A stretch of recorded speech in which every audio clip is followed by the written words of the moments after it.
Assalamualaikum warahmatullahi wabarakatuh. Selamat pagi Ibu Yuli. Di sini kami dari kelompok 6 akan mempresentasikan hasil riset kami tentang perusahaan dagang yaitu PT Hero Supermarket. Saya Muhammad Faris Pratama. Saya Zulfa Cahaya Utami. Saya Indah Herunisa. Saya Lorenzo Sugeng Putra. Saya Firman Fatih Rahman. Dan di sini untuk profil PT Hero Supermarket akan dijelaskan oleh Indah. Nah, di sini saya akan menjelaskan tentang profil PT Hero Supermarket Tbk. PT Hero Supermarket Tbk ini dikenal sebagai Hero Group, adalah pelopor retail modern di Indonesia yang didirikan oleh almarhum Muhammad Saleh Kurnia pada tahun 1971 di Jakarta. Perusahaan ini telah berkembang dan saat ini mengoperasikan 3 unit bisnis utama, Hero Supermarket, Guardian, dan IKEA. Kinerja keuangan dari PT ini yaitu pada 9 bulan pertama pada tahun 2023, Hero Group mencatat pendapatan bersih sebesar 3,803 miliar, meningkat 18% dibandingkan periode sebelumnya.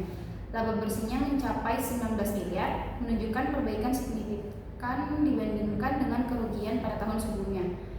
Dengan fokus pada kualitas layanan dan nilai, Hero Group ini berinovasi untuk memenuhi kebutuhan konsumen Indonesia melalui berbagai format toko dan produk yang ditawarkan. Selanjutnya saya akan membahas mengenai proses bisnis yang digunakan oleh PT Hero Supermarket Tbk.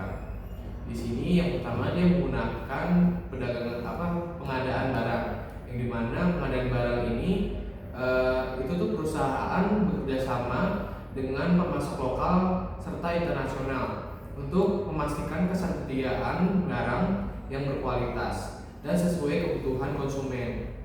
Contohnya IKEA, misalnya mengimpor furnitur dari luar negeri, sementara Hero Supermarket dan Guardian memperoleh produk dari pemasok lokal maupun global. Yang kedua itu ada pemasaran dan promosi. Hero Group sendiri menggunakan strategi ini untuk menjadi salah satu tugasnya untuk memasarkan dan mengenalkan semua produknya di kalangan masyarakat dengan cara seperti kampanye diskon atau promosi di media sosial dan program layanan pelanggan untuk menarik lebih banyak konsumen dan meningkatkan retensi pelanggan. Dan yang ketiga itu ada layanan pelanggan. Di sini Hero Supermarket juga memberikan pengalaman belanja yang menyenangkan menjadi prioritas utama melalui layanan pelanggan yang ramah, penanganan keluhan, dan inovasi seperti belanja online untuk IKEA dan Guardian. Lalu yang keempat ada manajemen keberlanjutan. Hero Group menjalankan inisiatif keberlanjutan seperti pengurangan penggunaan plastik, pemberdayaan masyarakat melalui program direct sourcing, dan dukungan terhadap produk lokal. Lalu yang kelima ada operasional retail. Unit bisnis Hero Supermarket, Guardian, dan IKEA menjalankan operasional harian termasuk penataan barang di toko, pelayanan pelangganan, dan promosi produk. Setiap unit bisnis memiliki pendekatan yang spesifik sesuai dengan segmen pasarnya, seperti layanan premium di Hero Supermarket, produk kesehatan di Guardian, dan solusi furnitur di IKEA. Lalu yang keenam ada manajemen logistik dan distribusi. Barang yang diperoleh dari pemasok ini disimpan di pusat distribusi perusahaan sebelum didistribusikan ke jaringan toko mereka di seluruh Indonesia. Proses ini melibatkan perencanaan inventaris, transportasi, dan penyimpanan untuk memastikan efisiensi dan ketepatan waktu. Lalu di sini saya akan menjelaskan laporan aset lancar dan aset tidak lancar. Yang pertama ada jumlah aset lancar pada 30 Juni 2024 itu berjumlah Rp1.298.032. Lalu pada saat 31 Desember 2023 itu Rp1.629.628. Lalu ada jumlah aset tidak lancar. Di sini Rp3.508.917 pada 30 Juni 2024. Lalu pada 31 Desember 2023 itu Rp4.136.598. dan total jumlah asetnya pada 30 Juni 2024 itu Rp4.806.949. Lalu pada 31 Desember 2023 itu Rp5.766.226.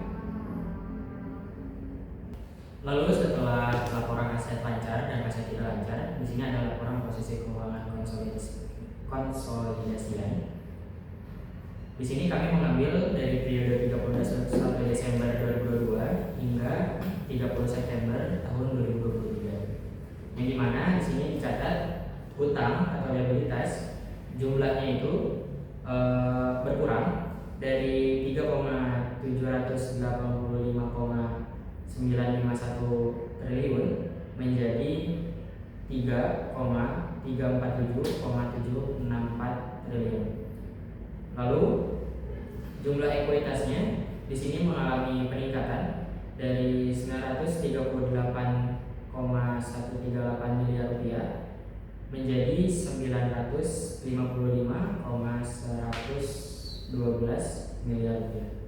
Dan jumlah liabilitas dan ekuitas mengalami penurunan, yaitu dari jumlah 6,910,567 triliun menjadi 463,321 triliun.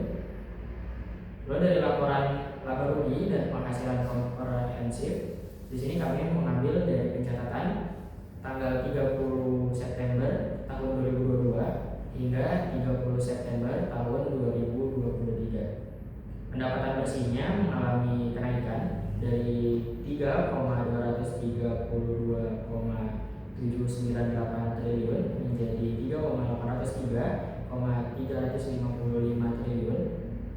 Lalu beban pokok pendapatannya mengalami peningkatan dari 1,895,93 triliun menjadi 2,282,909 triliun.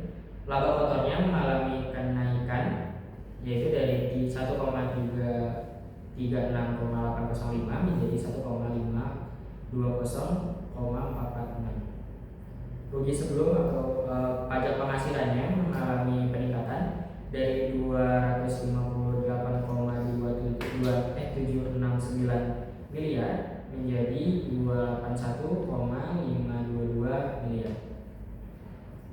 Laba periode berjalan itu mengalami penurunan yang cukup tinggi dari 85,410 miliar menjadi 19,401 miliar.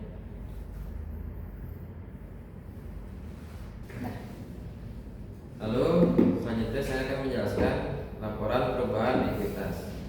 Itu yang pertama ada modal saham atau share capital, yaitu pada 1 Januari 2022 itu saldonya 209.182. Lalu pada 30 September 2022 itu sama 209.182. Terus ada saldo pada 1 Januari 2023 itu 209.182. Terus ada saldo pada 30 September 2023 itu 209.182. Lalu ada tambahan modal setor atau additional paid capital itu 2.988.60. Itu pada saldo pada 1 Januari 2022. Lalu pada 30 September 2022 itu 2.988.60 rupiah. Terus ada saldo pada 1 Januari 2023 2.988.60 rupiah. Lalu pada 30 September 2023 yaitu 2.988.060 rupiah. Lalu selanjutnya ada dicadangkan, itu saldo pada 1 Januari 2022 itu 42.000. Pada 31 September 2022 itu tetap 42.000. Lalu saldo pada 1 Januari 2023 itu 42.000 dan saldo pada 30 September 2023 itu tetap 42.000. Lalu ada belum dicadangkan. Itu saldo pada 1 Januari 2022 itu 2.362.727. Lalu pada 30 September 2022 itu 2.443.446 rupiah. Selanjutnya ada saldo pada 1 Januari 2023 itu 2.301.104 rupiah. Lalu pada 30 September 2023 itu 2.284.130 rupiah. Lalu ada komponen ekuitas lain, itu saldo pada 1 Januari 2022 itu 2.695. Lalu pada 30 September 2022 itu nggak ada, dan jumlahnya pada saldo pada 1 Januari 2022 itu 873.820 rupiah, dan pada saat 30 September 2022 itu 795.796 rupiah. Lalu saldo pada 1 Januari 2023 totalnya adalah 938.138 rupiah. Lalu pada 30 September 2023 itu 955.112 rupiah. Selanjutnya saya akan menjelaskan rasio keuangan yang dimiliki oleh PT Hero Supermarket. Yang pertama yaitu ada rasio penilaian, yang dimana meliputi harga terhadap penjualan itu terhadap perusahaan 0,55 dan di industri itu 1,37. Lalu ada harga terhadap arus kas bebas, di perusahaan itu ada 1,91 dan di industri 24,27. Lalu harga terhadap aset tetap di perusahaan 1,8 dan di industri 6,39. Lalu yang kedua ada rasio keuangan profitabilitas yang meliputi margin kotor yaitu 37,1% pada perusahaan dan 22,22% pada industri.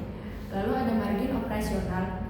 Margin operasional di perusahaan itu ada min 2,96% dan di industri 5,95%. Lalu ada margin sebelum pajak. Margin sebelum pajak di perusahaan itu ada min 8,41% dan di industri 4,49%. Lalu margin laba bersih. Margin laba bersih di perusahaan sebanyak min 12,66% dan di industri 3,24%. Lalu rasio keuangan selanjutnya yaitu yang pertumbuhan. Pertumbuhan EPS 5 tahun pada perusahaan yaitu sebanyak min 19,49% dan pada industri 33,18%. Lalu pada penjualan MRQ min 0,05% pada perusahaan dan 7,89% pada industri. Lalu ada penjualan pertumbuhan belanja modal 5 tahun pada perusahaan itu sebanyak min 5,78%. Lalu pada industri 28,56%. Ya, jadi kesimpulan dari presentasi kami di sini dari riset kami melihat bahwa dari beberapa laporan yang tercantum PT Hero Supermarket itu mengalami penurunan aset